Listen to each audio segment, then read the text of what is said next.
Ini baca, habis selesai baca, dicium. Untuk apa dicium? Jadi dipakailah akalnya itu. Dan kalau sekiranya masih bodoh, mbok yo jangan tampil di depan umum.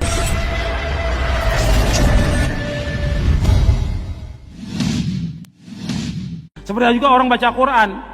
Al-Quran untuk dibaca dipahami. Ini baca, habis selesai baca, dicium. Untuk apa dicium? Untuk apa dicium? Enggak ada contoh dari Rasulullah, enggak ada contoh dari sahabat. Para jamaah warga NU nyuwun dipun katosaken nomor setunggal tentang postingan sambil megang mushaf. Nggak perlu habis baca Quran dicium-cium, nggak ada dalilnya, nggak ada contoh, tidak disunahkan dan seterusnya. Rasul nggak pernah melakukan. Nah, perlu diketahui zaman Rasul belum ada mushaf, ya nah. Jadi dipakailah akalnya itu loh. Dan kalau sekiranya masih bodoh, mbok yo jangan tampil di depan umum, opo gak izin gitu loh. Mohon umat ini jangan dibodohi. Rasul nggak pernah nyuum mushaf. Nah gimana nyuum mushaf? Memang belum ono mushaf. Baru ada mushaf Quran dibukukan itu di zaman Abu Bakar. Itu pun hanya satu mushaf. Lalu di zaman Utsman lah baru diperbanyak menjadi 6 mushaf. Dari 6 mushaf yang dikirim ke kota-kota Mesir, Mekah, 1 di Madinah, 1 di Basra, 1 di Syam. Dari sanalah umat Islam lalu menyalin, termasuk yang sampai ke Indonesia. Jadi Nabi nggak mencium mushaf bukan karena membid'ahkan atau apa, memang belum ada mushaf. Perkara zaman bilang nggak dicontohkan Nabi, ente pakai Quran digital, ente pakai Quran cetakan, ente pakai Quran terjemahan, ente pakai Quran ada titiknya, ada syakalnya, ada harakannya, itu juga nggak dicontohkan Kanjeng Nabi. Terus mau apa sampean? Ojo, paham ya? Nggak masuk akal blas dan ketoro bodoh nih. Nabi nggak pernah memberi contoh cium mushaf. Memang durung ono mushaf piye. Ini sing bodoh-bodoh yuk mantu-mantu ae. Ustaz bodoh pisan sing ngrungokne yo bodoh pisan klop. Napa kuadrat nih? Nomor kali niki nggak diterang nih, bingung tiang awam niku. Jadi siapapun yang takut Allah itu ulama. Siapapun yang khusyah pada Allah itu ulama. Pitik-pitik, wedus-wedus, ulo-ulo, kire-kire, gunung-gunung, pokoknya takut Allah itu ulama. Enggak begitu yang dimaksud Quran. Itu tarkib hasr pakai inama. Tarkib hasr pakai inama itu stressingnya pada lafaz yang terakhir. Jadi nyun sewu, innama ahbabtu Fatimah, itu maknanya hanya Fatimah yang saya cintai. Atau kalau dibalik, saya cinta itu hanya kepada Fatimah. Kalau ditambahi kalimat lagi, maka stressingnya ya kalimat yang terakhir lagi. Innama ahbabtu Fatimah lidzakaiha.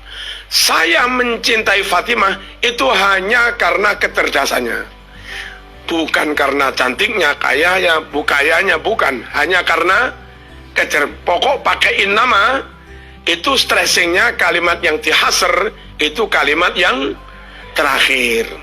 Nah ditambahi mana? Innama ahbabtu Fatimah, innama ahbabtu Fatimah lidzakaiha fil ulum ad-diniyah. Terjemahnya lain lagi. Saya mencintai Fatimah hanya karena kecerdasan Fatimah di bidang ilmu-ilmu agama, bukan di bidang matematika dan yang lain-lain. Paham ya? Nah, kalimat Quran innama yakhshallah min ibadihil ulama, itu maknanya bukan kok syukur khosyah berarti ulama, pitik-pitik ulama, enggak menukui. Akhirnya pitik-pitik barang mau nyun sewu mau cobai diserbani wedus-wedus di serbani dicobai, marung ngono dijak aksi. Aksi apa? 1 2 3. Iki aksi para ulama yang khasyatullah.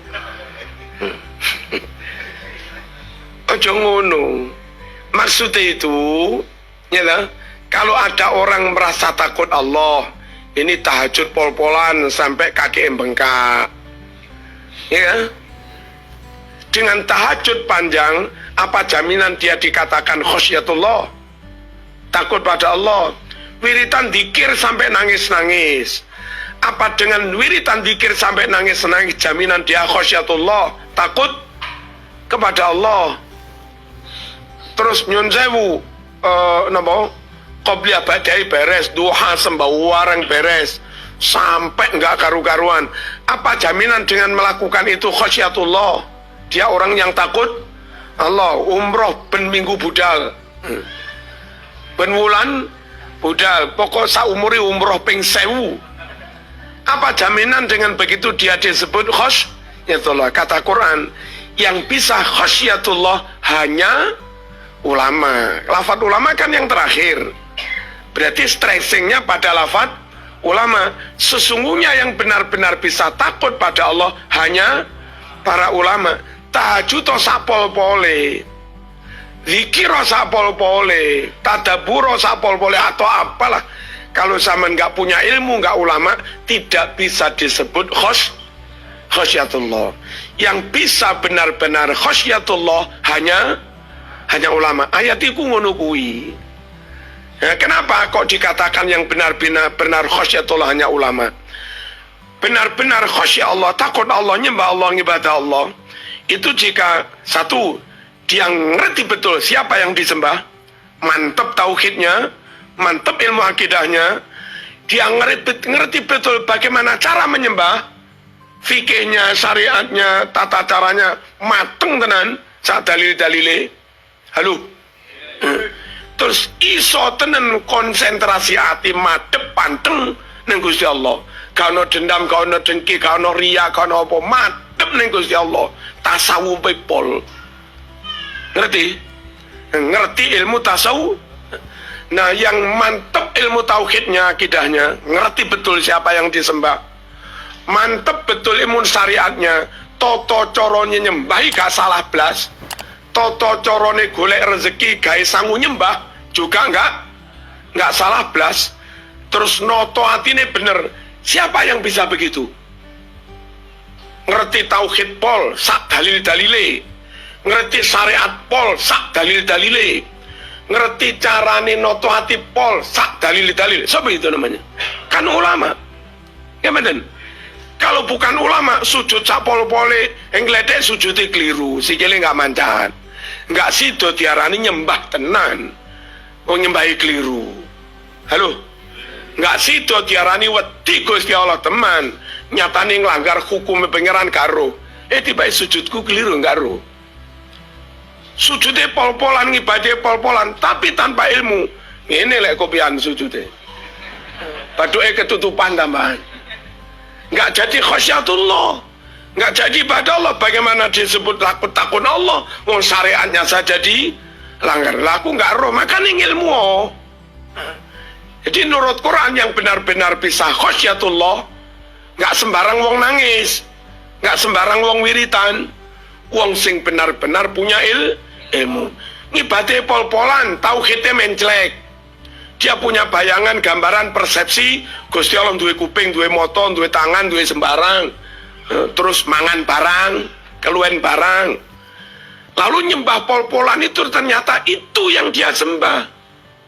Dan kalau itu yang dia sembah, bukan nyembah Allah. Halo, bukan khasyatullah, itu nyembah bayangan.